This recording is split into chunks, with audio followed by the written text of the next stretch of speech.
Mahabharat podcast episode 26 में आपका स्वागत है। आज मैं आपको कर्ण की उत्पत्ति के बारे में बताऊंगा, लेकिन उससे पहले मैं आपको दो छोटी कहानियां सुनाना चाहता हूं। एक शाम पांडव और द्रौपदी सभी खाना खाकर विश्राम कर रहे थे और सोने ही जा रहे थे कि तभी वहां ऋषि दुर्वासा आ गए। ऋषि दुर्वासा अकेले भी नहीं आए, वो 10,000 शिष्यों को साथ में लेके आए और उन्होंने पांडवों को आते ही कहा कि मुझे अब खाना चाहिए। पांडवों ने इस बात पे कहा कि प्रभु जाइए और स्नान कर लीजिए और हम आपके खाने की तैयारी करते हैं। आप लोगों को ध्यान होगा कि भगवान सूर्य नारायण ने द्रौपदी को एक वर दिया था कि जब तक द्रौपदी खाना नहीं खा लेगी तब तक उनके पास जो बर्तन होगा उसमें खाना निकलता ही रहेगा। पर इस समय क्योंकि द्रौपदी ने खाना खा लिया था तो बर्तन में कोई खाना नहीं बचा था। जब द्रौपदी ने देखा कि ऋषि दुर्वासा और उनके 10,000 शिष्यों को भी खाना खिलाना है और वो खुद भी खाना खा चुकी हैं, तो उनको समझ में नहीं आया कि अब मैं खाना कहाँ से लाऊंगी। उन्होंने वही किया जो उन्होंने दुर्योधन की सभा में किया था। उन्होंने श्री कृष्ण को याद किया। श्री कृष्ण को जैसे ही पता चला कि द्रौपदी मुसीबत में है, वो तुरंत पांडवों के पास आ गए और उन्होंने पांडवों से कहा कि अरे जल्दी मेरे लिए खाना लेके आओ। इस बात पर द्रौपदी ने कहा कि मैं तो खुद ही खाने के लिए परेशान हूँ और आप मुझसे और खाना मंगा रहे हैं। इस बात पर श्री कृष्ण ने कहा कि जाइए एक बार देखिए, जरूर कुछ ना कुछ खाना तो बर्तन में रह ही गया होगा। जब द्रौपदी गई तो उन्हें दिखा कि बर्तन में थोड़ा सा खाना है। वो खाना लेके उन्होंने श्री कृष्ण को दे दिया। श्री कृष्ण ने कहा कि अब कोई बात नहीं, जितने भी लोग होंगे उनके लिए खाना मिल ही जाएगा। और उन्होंने सहदेव को बोला कि जाओ दुर्वासा और उनके शिष्यों को ले आओ। यहाँ पर दुर्वासा और उनके शिष्य जो अभी नहा ही रहे थे, उन सभी को ऐसा लगा कि मानो उन्होंने भरपेट खाना ऑलरेडी खा लिया है और उनके पेट में अब बिल्कुल जगह नहीं है। यह सब कुछ वास्तव में श्री कृष्ण की ही माया थी। जब दुर्वासा और उन शिष्यों को लगा कि अब हमने क्योंकि खाना बनाने को भी बोल दिया है और हम खाएंगे नहीं तो ये तो पांडवों का बहुत बड़ा अपमान होगा, तो चलो अब यहाँ से भाग चलते हैं। इस बात पर सारे के सारे शिष्य और दुर्वासा भाग खड़े हुए। पांडवों ने उन्हें बहुत ढूंढा और अंत में किसी ऋषि ने उन्हें बताया कि दुर्वासा और उनके सभी शिष्य तो चले गए हैं। इस बात पर श्री कृष्ण ने बताया कि द्रौपदी ने मुझे याद किया था और क्योंकि आप लोग धर्म और सत्य की राह में चल रहे हैं, आपको कभी भी दुख नहीं होगा। यह बात सुन के द्रौपदी और सभी पांडव श्री कृष्ण के चरणों में गिर गए और उन्हें कहा कि आपको रक्षक पाकर हम सभी लोग बड़ी बड़ी विपत्तियों से पार पालेंगे। यहाँ पर यह देखना बहुत ही रोचक है कि किस तरह से श्री कृष्ण पांडवों से दूर रहते हुए भी हमेशा उनकी रक्षा करने के लिए सबसे पहले खड़े होते हैं। दूसरी कहानी यह है कि एक बार सभी पांडव काम्यक वन में होते हैं और वहाँ पर वो कुछ शिकार या आखेट के लिए जाते हैं। पीछे रह जाती हैं द्रौपदी। अब वहीं पे सिंधु देश का राजा जयद्रथ आता है और उन्हें लगता है कि क्यों ना द्रौपदी से मैं शादी कर लूँ। इस बात पर वो द्रौपदी को बोलते हैं कि हे सुंदरी, मेरे रथ में चढ़ जाओ। लेकिन द्रौपदी उन्हें मना करती हैं और बताती हैं कि उनकी पांडवों से शादी हो चुकी है। जयद्रथ को इस बात पर बहुत ही क्रोध आता है और वो द्रौपदी को उठाकर अपने रथ में रख लेते हैं और तुरंत वापस अपने देश के लिए चले जाते हैं। जब थोड़े समय बाद सभी पांडव वापस आते हैं तो उन्हें दिखता है कि द्रौपदी तो वहाँ पर है नहीं। साथ ही उन्हें घोड़ों की आवाज़ आती है। जब वो घोड़ों की आवाज़ की तरफ जाते हैं तो उन्हें दिखता है कि एक रथ में द्रौपदी को जयद्रथ बंदी बना के ले जा रहा है। अब सभी पांडव इससे बहुत नाराज़ होते हैं और जयद्रथ के साथ जितनी भी सेना होती है, अर्जुन, भीम, नकुल, सहदेव और युधिष्ठिर मिलकर उन सभी को मार देते हैं। जब जयद्रथ देखते हैं कि उनकी तो पूरी सेना ही पिट गई, तो वो तुरंत रथ छोड़कर एक घोड़ा लेकर जंगल में भाग जाते हैं। अब अर्जुन और भीम कहते हैं कि द्रौपदी को महाराज युधिष्ठिर आप ले जाइए और हम जयद्रथ को लेके आते हैं। थोड़ी आगे चल के अर्जुन और भीम जयद्रथ को पकड़ लेते हैं और उनको पकड़ के उनकी बहुत मार लगाते हैं। भीम तो जयद्रथ को मारने ही वाले थे, लेकिन अर्जुन कहते हैं कि इनको मारना उचित नहीं है।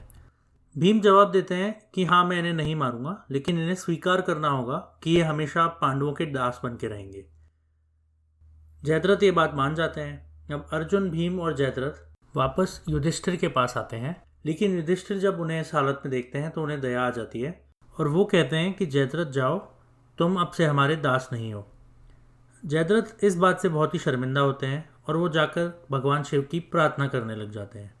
कुछ समय बाद भगवान शिव जब उनके सामने प्रकट होते हैं तो जयद्रथ उनसे कहते हैं कि मुझे सभी पांडवों को युद्ध में पराजित करने का वरदान दे दो। भगवान शिव कहते हैं कि कुछ भी और मांग लेते तो हम दे देते, लेकिन अर्जुन भगवान नर के आंशिक अवतार हैं और उनको कोई भी नहीं हरा सकता, यहाँ तक कि उनको देवता भी नहीं हरा सकते, और तुम तो सिर्फ एक मनुष्य हो। यह कहकर भगवान शंकर वहाँ से अंतर्ध्यान हो गए और राजा जयद्रथ अपने घर को चला गया। ऐसे ही कुछ समय बाद सभी पांडव आराम कर रहे थे कि तभी उनके पास एक ब्राह्मण आए। ब्राह्मण ने उन्हें कहा कि उन्होंने अपना वस्त्र उठाकर पेड़ के ऊपर टांगा था, लेकिन वहाँ पर एक हिरण आ गया और गलती से वो वस्त्र हिरण के सींग में फंस गया। अब हिरण क्योंकि भाग गया है और ब्राह्मण को वस्त्र चाहिए, तो वो पांडवों से मदद मांगने आए। सभी पांडव इस बात पर तुरंत हिरण की तलाश में लग गए। वो थोड़ा आगे गए, उन्हें हिरण दिखा, लेकिन वो कुछ भी करके हिरण को पकड़ नहीं पाए। थोड़ी देर बाद सभी पांडव थक गए। फिर युधिष्ठिर ने नकुल को बोला कि नकुल जरा देखो, यहाँ पर आसपास कोई पानी या सरोवर हो तो हम वहाँ से पानी पी के आते हैं। नकुल इस बात पर आगे गए और उन्हें वहाँ पर एक सरोवर दिखा। जैसे ही वो सरोवर के पास जाकर पानी पीने वाले थे, वहाँ पर एक आकाशवाणी हुई कि तुम मेरे सवालों का जवाब दे दो, उसके बाद ही जल पीना, नहीं तो तुम यहीं पर मर जाओगे। नकुल ने इस पर ध्यान नहीं दिया और उन्होंने जल पी लिया और वो वहीं मर गए। वहीं थोड़े समय बाद युधिष्ठिर ने सहदेव को बोला कि जाकर देख के आओ नकुल कहाँ रह गए। जब सहदेव नकुल के पास पहुँचे तो उन्हें बहुत ही दुख हुआ कि नकुल मर गए हैं, लेकिन साथ ही उन्हें प्यास भी बहुत लग रही थी। जब वो पानी की तरफ गए तो वापस से आकाशवाणी हुई कि मेरे सवालों का जवाब दिए बिना ये पानी मत पीना। सहदेव ने भी कुछ नहीं सुना और परिणाम स्वरूप वो भी मर गए। युधिष्ठिर ने इसके बाद अर्जुन और फिर भीम को भेजा, लेकिन सभी पांडव वहाँ जाकर आकाशवाणी सुनते थे और मर जाते थे। थोड़ी देर बाद युधिष्ठिर को लगा कि अब उन्हें ही जाना चाहिए। जब युधिष्ठिर वहाँ पहुँचे तो उन्हें दिखा कि सभी पांडव वहाँ मरे हुए हैं, और फिर जब उन्होंने पानी पीने की सोची तो वहाँ पर फिर से आकाशवाणी हुई। अब युधिष्ठिर ने कहा कि मैं ऐसे पानी नहीं पीऊँगा और कृपया मेरे सामने प्रकट होइए और मुझे पूछिए कि क्या सवाल है। मेरे में जितनी हिम्मत है मैं उतनी जवाब दे पाऊँगा। इस बात पर वहाँ पर एक बहुत ही बड़ा यक्ष आया और उन्होंने कहा कि मैं कुछ सवाल पूछूंगा, अगर तुमने सही जवाब दिया तो तुम यहाँ से पानी पी सकते हो। अब यक्ष ने बहुत सारे सवाल किए, लेकिन मैं यहाँ पर कुछ इंटरेस्टिंग सवाल कवर करूँगा। यक्ष ने पूछा कि विदेश में जाने वाले का मित्र कौन है, घर में रहने वाले का मित्र कौन है, रोगी का मित्र कौन है और मृत्यु के समीप पहुँचे हुए पुरुष का मित्र कौन है। युधिष्ठिर बोले, साथ के यात्री विदेश में जाने वाले के मित्र हैं, स्त्री घर में रहने वाले की मित्र है, वैद्य रोगी का मित्र है और दान मरने वाले पुरुष का मित्र है। यक्ष ने दूसरा सवाल पूछा कि ब्राह्मण को किस लिए दान देते हैं, नट और नर्तकों को क्यों दान देते हैं, सेवकों को क्यों दान देते हैं और राजा को क्यों दान देते हैं। युधिष्ठिर ने कहा कि ब्राह्मण को धर्म के लिए दान दिया जाता है, नट नर्तकों को यश के लिए दान दिया जाता है, सेवकों को उनके भरण पोषण के लिए दान या फिर वेतन दिया जाता है, और राजा को भय के कारण दान या फिर कर दिया जाता है।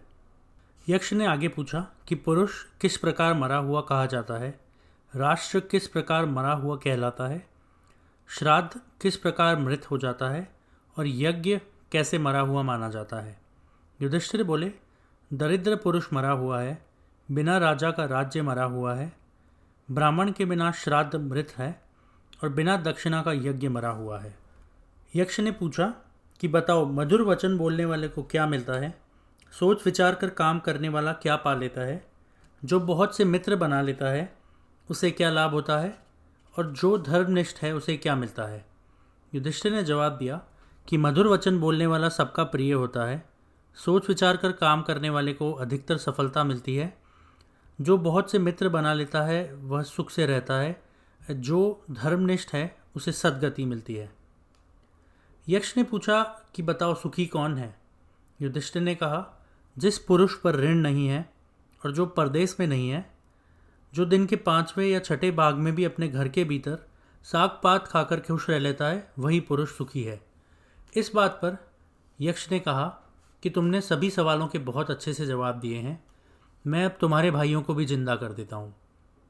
युधिष्ठिर ने उनके हाथ जोड़े और कहा कि आप कोई ऐसे वैसे यक्ष तो हो नहीं सकते, आप कृपया मुझे पहचान बताइए कि आप कौन हैं। इस बात पर यक्ष ने कहा कि युधिष्ठिर तुम धन्य हो। वास्तव में मैं तुम्हारा पिता हूँ धर्मराज। मैं तुम्हारी परीक्षा लेने आया था और तुम परीक्षा में एकदम उत्तीर्ण हुए हो। अब एक काम करो, तुम मुझसे एक वर मांग लो। इस बात पर युधिष्ठिर ने कहा कि आप कृपया वो ब्राह्मण का जो कपड़ा रह गया था वो दे दीजिए। धर्मराज ने कहा कि मैं ही हिरण का रूप लेकर वो कपड़ा लेकर भाग गया था। वो कपड़ा अब ब्राह्मण के पास पहुंच जाएगा। आप कुछ और वर भी मांग लीजिए। यहाँ पर युधिष्ठिर बोले कि हम लगभग 12 वर्ष तक जंगल में रह चुके हैं। अब 13वां वर्ष आ गया है। हमें ऐसा वर दीजिए कि इसमें हमें कोई पहचान ना सके। ध्यान रहे कि यहाँ पर 13वां वर्ष पांडवों को अज्ञातवास के रूप में बिताना है। यह सुनकर भगवान धर्म ने कहा कि मैंने तुम्हें यह वर दिया, अब तुम चाहे इसी रूप में भी रहोगे तो भी तुम्हें कोई पहचान नहीं सकेगा और तुम जो भी चाहोगे वैसा रूप भी तुम धर सकोगे। साथ में धर्मराज ने यह भी कहा कि क्योंकि तुम मेरे ही पुत्र हो तो तुम एक और वर मांग लो। इस बात पर युधिष्ठिर ने कहा कि आपके साक्षात दर्शन हो गए, मुझे और कोई वर नहीं चाहिए। अगर आप वर मुझे देना भी चाहते हैं तो मुझे ऐसा कीजिए कि मैं लोभ, मोह और क्रोध को जीत सकूं और हमेशा दान, तप और सत्य की राह पर चलूं। धर्मराज ने कहा कि पांडुपुत्र, इन गुणों से तो तुम वैसे ही संपन्न हो, आगे भी ये सभी गुण तुम्हारे अंदर बसे रहेंगे। यह कहकर धर्मराज अंतर्ध्यान हो गए। कुछ समय बाद पांडवों के 12 वर्ष पूरे हो गए और उनके साथ में जितने भी ऋषि, मुनि और संत जन थे, उन्होंने कहा कि अब दुर्योधन और अन्य सभी कौरव मिलकर आपको ढूंढेंगे। अगर हम इतने सारे लोग यहाँ पर जंगल में आपके साथ रहे तो आप जरूर पकड़ में आ जाएंगे। यह कहकर सभी मुनि और यतियों ने उन्हें आशीर्वाद दिया और उनसे फिर से भेंट होने की आशा रखकर वो सभी अपने अपने आश्रमों में चले गए। वहाँ पर इस समय सिर्फ 5 पांडव, द्रौपदी और उनके साथ धौम्य ऋषि रह गए। 5 पांडवों ने आपस में विमर्श किया कि अब उन्हें अज्ञातवास के लिए कहाँ जाना चाहिए। इस बात पर अर्जुन बोले कि हमें कोई भी संदेह नहीं है कि धर्मराज के दिए हुए वर की वजह से हमें कोई भी मनुष्य नहीं पहचान पाएगा। तो एक काम करते हैं कि हम किसी अच्छी जगह पर चलते हैं। इस बात पर युधिष्ठिर ने कहा कि अर्जुन, सबसे ज़्यादा भ्रमण तो तुमने ही किया है, तुम बताओ कहाँ जाना चाहिए। अर्जुन ने उन्हें बहुत से नाम बताए। उसमें से युधिष्ठिर ने कहा कि मत्स्य देश का राजा विराट बहुत ही बलवान है और वो पांडु वंश पे बहुत प्रेम भी रखता है, चलो वहीं चलते हैं।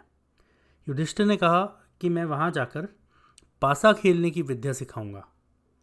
मुझे खेल बहुत पसंद भी है और मैं मेरा नाम कंक रख लूँगा। मैं सीधे राजा की सभा में घुस जाऊँगा।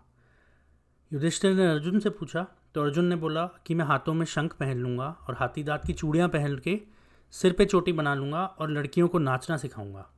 नकुल ने कहा कि मैं अश्व विद्या सिखाऊंगा। सहदेव ने कहा कि मैं गायों की देखभाल कर लूँगा और भीम ने कहा कि मैं बल्लभ नाम का रसोइया बन के चला जाऊँगा। द्रौपदी बोली कि आप मेरे लिए चिंता मत कीजिए, मैं वहाँ पर दूसरों के घर में काम कर लूँगी और मैं मेरा नाम सैरंध्री रख लूँगी। यह बात सुन के युधिष्ठिर ने कहा कि ठीक है, चलते हैं। और उन्होंने धौम्य ऋषि, जो कि उनके पुरोहित थे, उनको प्रणाम किया और उसके बाद वो सभी मत्स्य देश चले गए। वहाँ सभी पांडवों को राजा के दरबार में नौकरी मिल गई और द्रौपदी रानी सुदेक्षणा की दासी बनकर रहने लगी। वहाँ पर कीचक, जो कि राजा विराट का साला था, द्रौपदी की सुंदरता पर मोहित हो गया। कीचक ने बार बार द्रौपदी के साथ दुर्व्यवहार करने की कोशिश की, लेकिन द्रौपदी ने हमेशा उसका विरोध किया। एक दिन कीचक ने द्रौपदी का अपमान करते हुए द्रौपदी को सभा में घसीटा और लात मारी। अपमान से आहत होकर द्रौपदी ने भीमसेन से बदला लेने की योजना बनाई। भीमसेन, जो उस वक्त विराट के रसोइया बने हुए थे, ने द्रौपदी को वचन दिया कि वह कीचक का वध करेंगे। द्रौपदी ने कीचक को नृत्यशाला में मिलने का संकेत दिया, जहां भीम पहले से ही छिपे हुए थे। जब कीचक वहां आया तो भीमसेन ने उसे पकड़कर भीषण युद्ध किया और एंड में कीचक को मार डाला। उन्होंने कीचक के शरीर को इतने बुरी तरीके से तोड़ा मरोड़ा और सिर्फ एक मांस का गोला बना दिया। कीचक की मृत्यु के बाद द्रौपदी ने महल के सभी पहरेदारों को कीचक की लाश दिखाते हुए कहा कि उसके गंधर्व पतियों ने कीचक को मार दिया है। कीचक के रिश्तेदारों और अनुयायियों ने शोक मनाया और राजा विराट से द्रौपदी को भी कीचक के साथ जिंदा जला देने की अनुमति मांगी। राजा विराट तुरंत इस योजना पर सहमत हो गए। जब भीमसेन को इसका पता चला तो उन्होंने शमशान में इससे पहले कि द्रौपदी को जलाया जाए पहुंचकर कुल मिलाकर 109 कीचक के अनुयायियों और रिश्तेदारों को मार डाला।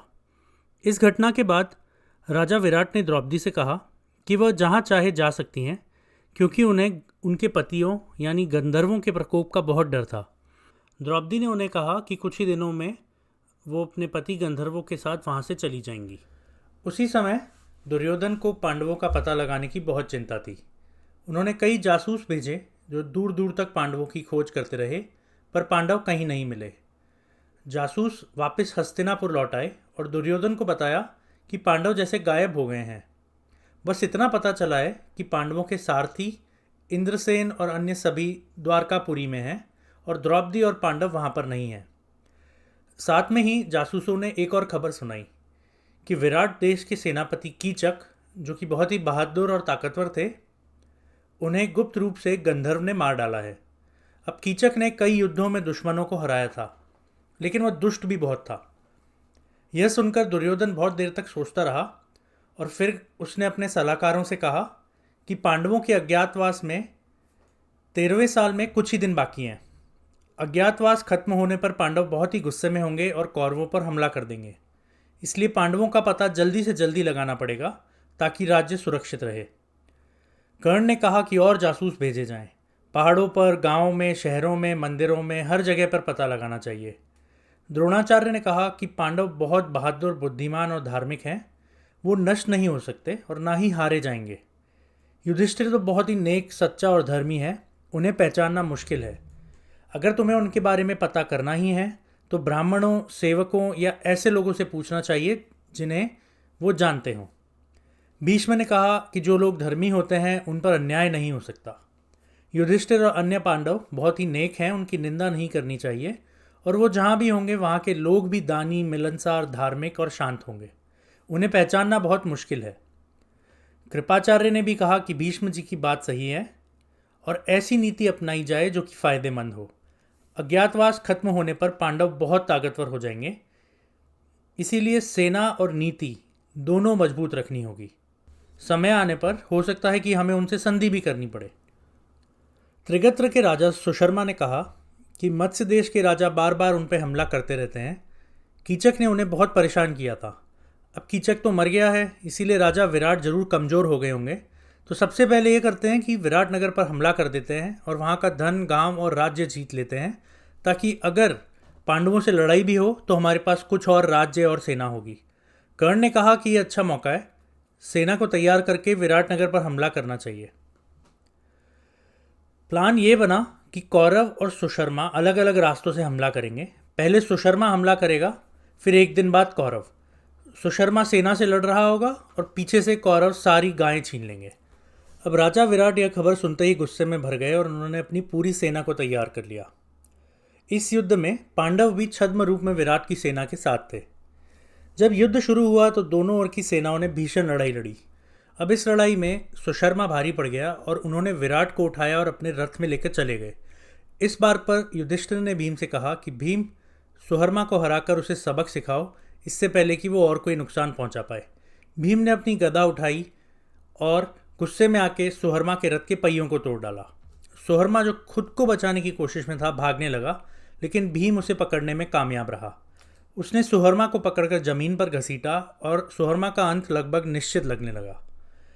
इतने में युधिष्ठिर ने भीम से कहा कि भीम, उसे छोड़ दो, उसे अपने किए की सज़ा मिल चुकी है, अब उसे माफ़ कर दो। भीम ने युधिष्ठिर की बात मानी और सुशर्मा को छोड़ दिया। हार कर सुशर्मा ने शर्मिंदगी में सिर झुका लिया और वापस लौट गया। उसकी पूरी सेना भी हार मानकर भाग गई। इसके बाद राजा विराट ने युधिष्ठिर और उनके भाइयों का धन्यवाद किया और कहा कि आप लोगों ने मेरे राज्य को बचाया है।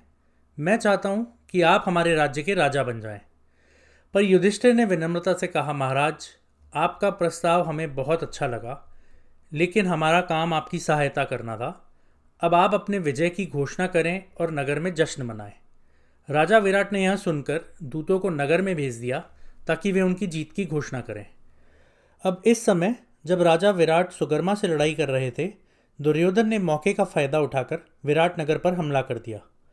उसके साथ भीष्म, द्रोण, कर्ण, कृपाचार्य, अश्वत्थामा और कई अन्य महारथी थे। कौरवों ने विराट की 60,000 गायों को चारों ओर से घेर लिया। ग्वाले गायों को बचाने में असफल रहे और डरकर चिल्लाने लगे। एक ग्वाला राजा के महल में जाकर राजकुमार उत्तर से मदद मांगता है और बताता है कि कौरव उसकी गायें ले जा रहे हैं। राजकुमार उत्तर अपनी बहादुरी की बात करते हैं और कहते हैं कि उसे एक अच्छे सारथी की ज़रूरत है। द्रौपदी, जो वहाँ छुपकर सब सुन रही थी, सुझाव देती है कि बृहन्नला, जो कि अर्जुन का छुपा हुआ रूप है, उत्तर का सारथी बन सकते हैं। उत्तर पहले तो तैयार नहीं होते, लेकिन बाद में बृहन्नला को सारथी बनाकर वो युद्ध के लिए निकलते हैं। रास्ते में जब उत्तर को कौरवों की विशाल सेना दिखती है तो वो डरकर भागने की कोशिश करने लगते हैं। इस बात पर बृहन्नला यानी अर्जुन उन्हें रोकते हैं और कहते हैं कि वो खुद युद्ध करेंगे। वो उत्तर को कहते हैं कि तुम एक काम करो, तुम मेरे सारथी बन जाओ। अब जब अर्जुन ने कौरवों की सेना पर हमला किया तो वो अपने रथ की आवाज़, अपने शंख की आवाज़ और अपने धनुष की टंकार से ही पूरे इलाके में गूंज मचा दी। द्रोणाचार्य ने अर्जुन को पहचान लिया और कहा कि ये अर्जुन है जो गांडीव धनुष से बाण चला रहे हैं। अर्जुन ने तब कौरव सेना पर हमला किया और सारी गायों को छुड़ा लिया। अर्जुन ने उत्तर से कहा कि वो रथ को कौरव सेना के करीब ले जाएं ताकि वो दुर्योधन को ढूंढ सकें। अर्जुन ने दुर्योधन और उसकी सेना पर बाणों की बारिश कर दी। यहाँ पर अर्जुन को विकर्ण मिला और अर्जुन को कर्ण भी मिला और अर्जुन ने दोनों से मुकाबला किया। अर्जुन और कर्ण के बीच भीषण युद्ध हुआ, जिसमें अर्जुन ने कर्ण को घायल कर दिया और कर्ण युद्ध से भाग गया। इसके बाद अर्जुन ने अपनी दिव्य शक्तियों का इस्तेमाल करके कौरवों की सेना को भारी नुकसान पहुंचाया। अर्जुन के हमलों से कई योद्धा घायल हो गए और सेना में हाहाकार मच गया। अर्जुन ने भीष्म, द्रोण, कर्ण और सभी अन्य कौरव योद्धाओं को घायल कर दिया। अंत में उत्तर ने अर्जुन से पूछा कि वो आगे किस दिशा में जाना चाहते हैं, तो अर्जुन ने उन्हें कृपाचार्य और बाकी कौरव योद्धाओं की पहचान बताई और कहा कि कृपाचार्य की तरफ ले चलें। वहीं दुर्योधन ने भीष्म से पूछा कि अगर ये अर्जुन ही है तो शर्त के मुताबिक आखिरी साल उन्हें अज्ञातवास में बिताना था, और क्योंकि मैंने अब उन्हें पहचान लिया है तो उन्हें वापस 12 साल वनवास करना पड़ेगा। तब भीष्म ने उन्हें बताया कि वास्तव में पांडवों को घर से निकले हुए 13 वर्ष 5 महीने और 12 दिन हो चुके हैं और यह पूरी तरह से नीति संगत है कि वो अब सामने आ सकते हैं। भीष्म ने सुझाव दिया कि चौथाई सेना हस्तिनापुर की ओर बढ़े, दूसरा चौथाई गायों को लेकर जाए और बाकी आधी सेना अर्जुन का मुकाबला करे। अर्जुन का सामना भीष्म, द्रोणाचार्य, कर्ण, अश्वत्थामा और कृपाचार्य करेंगे। भीष्म ने कहा कि अगर राजा विराट या इंद्र भी आ जाएं तो वो उन्हें भी रोक लेंगे। भीष्म की इस योजना को सभी ने मान लिया। उन्होंने पहले दुर्योधन और गायों को विदा किया और बाकी सेना नायकों को मोर्चों पर तैनात कर दिया। अर्जुन के मैदान में आते ही द्रोणाचार्य ने कहा, देखो अर्जुन आ गया है, उसकी ध्वजा पर वानर गरज रहा है और वो गांडीव से तीर चला रहा है। अर्जुन ने उत्तर से कहा, रथ को उतनी दूर पर ले चलो जितनी दूर मेरा तीर जाएगा। उसने सेना का मुआयना किया, लेकिन दुर्योधन उसे कहीं नजर नहीं आया। अर्जुन ने अंदाज़ा लगाया कि दुर्योधन गायों को लेकर भाग गया है और अर्जुन खुद उनके पीछे चल पड़े। अर्जुन ने कौरव सेना पर तीरों की बौछार कर दी, जिससे सेना घबराकर भागने लगी। अर्जुन ने गायों को छुड़ाने के बाद दुर्योधन की ओर बढ़ना शुरू कर दिया। वहां पर विकर्ण और कर्ण दोनों आए और दोनों को अर्जुन ने पराजित कर दिया।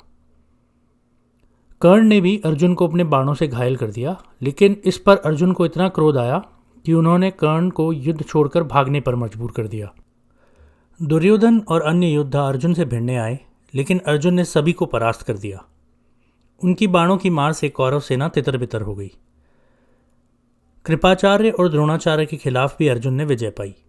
अश्वत्थामा ने अर्जुन से लड़ने की कोशिश की, लेकिन अर्जुन ने उन्हें भी घायल कर दिया। अंत में अर्जुन ने भीष्म से भी लड़ाई करी और उन्हें घायल कर रणभूमि से बाहर कर दिया। दुर्योधन, जो अर्जुन से हार चुका था, भीष्म से सहायता मांगने वापस आया। भीष्म ने उन्हें सलाह दी कि इस युद्ध से अब कोई लाभ नहीं है और दुर्योधन को वापस लौट जाना चाहिए। अंततः दुर्योधन पीछे हट गए और अर्जुन ने गायों को छुड़ाकर अपनी जीत सुनिश्चित की।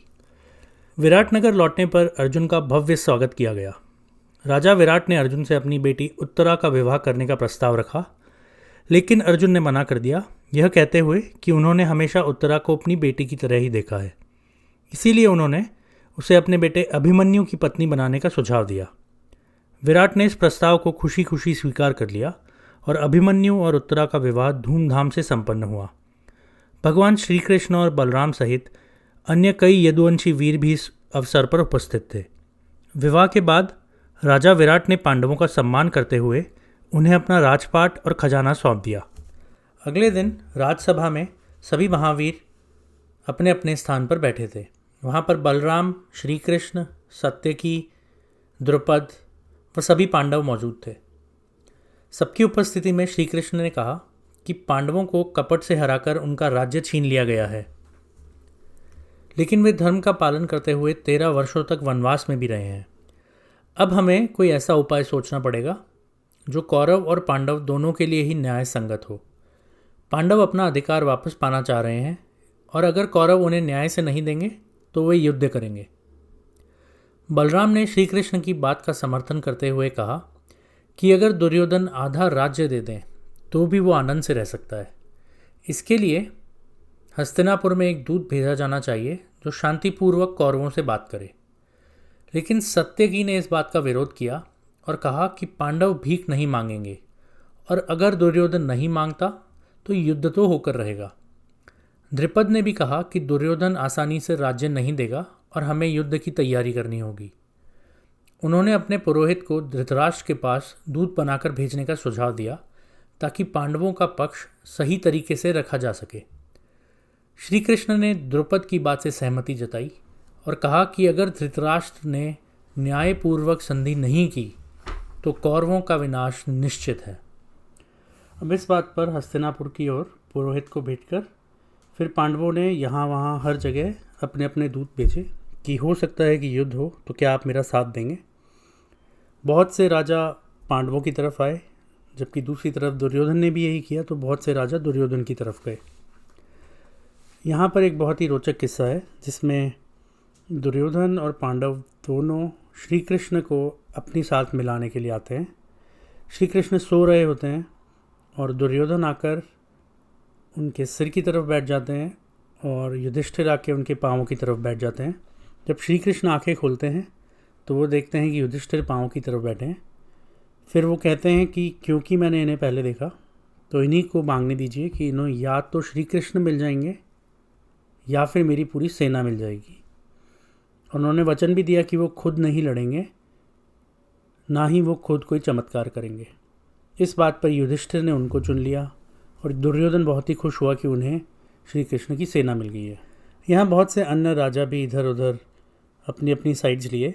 एक बहुत ही महान राजा थे शल्य, वो युधिष्ठिर के पास अपना समर्थन देने आ रहे थे, लेकिन जब दुर्योधन को पता लगा तो उन्होंने शल्य की सेना के रास्ते के बीच बीच में बहुत सारी महल और आरामगाह बना दी। जब ऐसे बहुत सारे महलों और आरामगाह से निकल के शल्य की सेना गई तो उन्होंने पूछा कि ये किसने बनवाया है, तो उनको बताया गया कि ये दुर्योधन ने बनाए हैं। इस बात पर दुर्योधन ने जब शल्य से सहायता मांगी तो शल्य को उनको हाँ करना पड़ा। लेकिन शल्य वास्तव में युधिष्ठिर के साथ जाने वाले थे।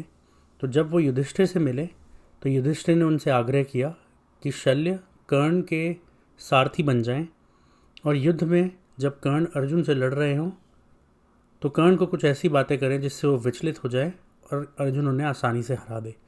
इस बात पर शल्य ने कहा कि मुझे पता है तुमने किस किस तरह के दुख सहे हैं और किस तरीके से तुम्हारा और द्रौपदी का अपमान हुआ है, और मैं इस बात के लिए हामी भरता हूँ। वहीं दूसरी तरफ सबकी सहमति से एक दूत हस्तिनापुर भेजा गया और वहाँ से संजय वापस आए। युधिष्ठिर ने संजय का स्वागत किया और उनसे कुशल क्षेम पूछी। उन्होंने धृतराष्ट्र, भीष्म, द्रोणाचार्य, विदुर और अन्य कौरवों की कुशलता के बारे में जानकारी मांगी। संजय ने बताया कि सभी ठीक हैं और उन्होंने कौरवों की वर्तमान स्थिति के बारे में जानकारी दी। युधिष्ठिर ने कौरवों के साथ शांति और युद्ध से बचने के लिए अपने राज्य का हिस्सा मांगा। उन्होंने संजय से कहा कि पांडवों को अगर 5 गांव भी दे दिए जाएं तो युद्ध टाला जा सकता है। उन्होंने स्पष्ट किया कि अगर कौरव उन्हें उनका उचित हिस्सा नहीं देते हैं तो वो युद्ध के लिए भी तैयार रहें। इसके बाद संजय धृतराष्ट्र से मिलने पहुंचे और उन्होंने धृतराष्ट्र को युधिष्ठिर का संदेश दिया। संजय ने बताया कि युधिष्ठिर और उनके भाई कुशलता से हैं, लेकिन अब वे अपना राज्य भाग नहीं त्यागेंगे। संजय ने धृतराष्ट्र को उनके पुत्रों के अनुचित व्यवहार और अधर्म की ओर भी ध्यान दिलाया और धृतराष्ट्र को चेतावनी दी कि उनके पुत्रों का व्यवहार उनके कुल के विनाश का कारण बनेगा। उन्होंने धृतराष्ट्र को कहा कि वे अपने पुत्रों के मोह में पड़कर अधर्म का साथ दे रहे हैं जो उनके लिए उचित नहीं है। इसके बाद थकावट महसूस होने पर संजय ने धृतराष्ट्र से विश्राम करने की आज्ञा मांगी, जिसे धृतराष्ट्र ने स्वीकार कर दिया और कहा कि अगले दिन कौरव सभा में युधिष्ठिर का संदेश सुनाया जाएगा। सुबह होते ही कुरुवंश के सभी प्रमुख योद्धा और राजा जैसे भीष्म, द्रोण, कर्ण और दुर्योधन सभा में इकट्ठे हुए। सभा में संजय ने पांडवों का संदेश सुनाया जो अर्जुन और श्री कृष्ण की ओर से था।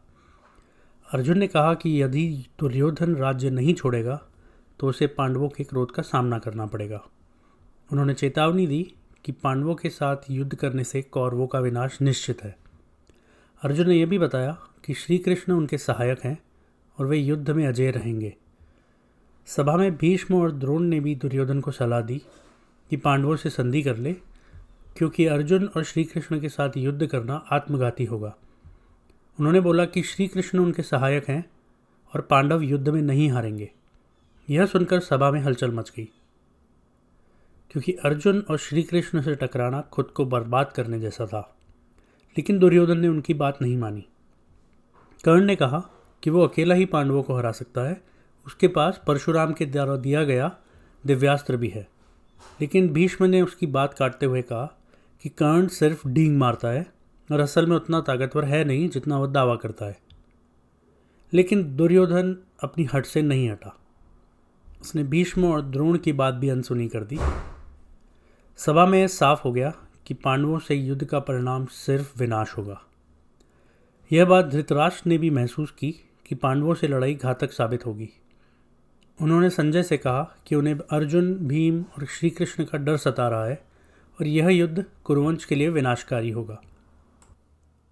सभी ने सभा में बातें कर ली और बहुत विचार विमर्श किया, लेकिन इसके आगे क्या हुआ ये तो आप सोच ही सकते हैं।